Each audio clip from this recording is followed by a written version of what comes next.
পূর্ণ রাজ্যের মর্যাদা এবং সংবিধানের ষষ্ঠ তফসিল অনুযায়ী রক্ষা কবচের দাবিতে ভারতের কেন্দ্রশাসিত অঞ্চল লাদাখে বিক্ষোভ চলছে।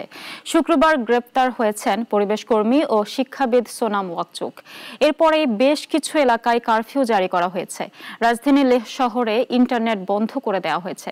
বিস্তারিত জানাচ্ছেন শাশ্বতী সরকার।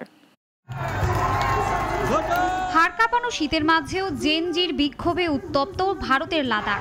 পৃথক রাজ্যের মর্যাদা ও বিশেষ সাংবিধানিক সুরক্ষা সহ 4 দফা দাবি তাদের। প্রথমে শান্তিপূর্ণ আন্দোলন চালালেও পরবর্তীতে তার রূপ নেয় সহিংসতায়। 10 সেপ্টেম্বর থেকে 4 দফা দাবিতে ম্যাক্সেসে পুরস্কারপ্রাপ্ত শিক্ষাবিদ ও পরিবেশ আন্দোলন কর্মী সোনাম ওয়াংচু সহ 15 জন অনশনে বসেন। মঙ্গলবার 2 অনশনকারী অসুস্থ হয়ে পড়লে লাদাখ অ্যাপেক্স বডির যুব শাখা আন্দোলনের ডাক দেয়। পরদিন সকাল থেকেই উত্তপ্ত হতে থাকে পরিস্থিতি। এদিকে মোদি সরকারের সাথে আন্দোলনকারীদের বসার তারিখ পেছানোয় ক্ষোভ জমতে থাকে বিক্ষোভকারীদের মধ্যে। বুধবার পুলিশের সাথে সংঘর্ষ ঘটে। বিজেপির আঞ্চলিক কার্যালয়ে আগুন দেন তারা। 4 জন নিহত হন, আহত হন 80 জন। চলমান আন্দোলনের মধ্যে বিশিষ্ট জলবায়ু কর্মী ও শিক্ষা সংস্কারক সোনম ওয়াংচুককে গ্রেপ্তার করেছে ভারতীয় পুলিশ।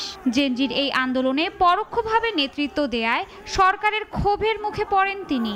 বাতিল করা হয় তার সংস্থার লাইসেন্সও।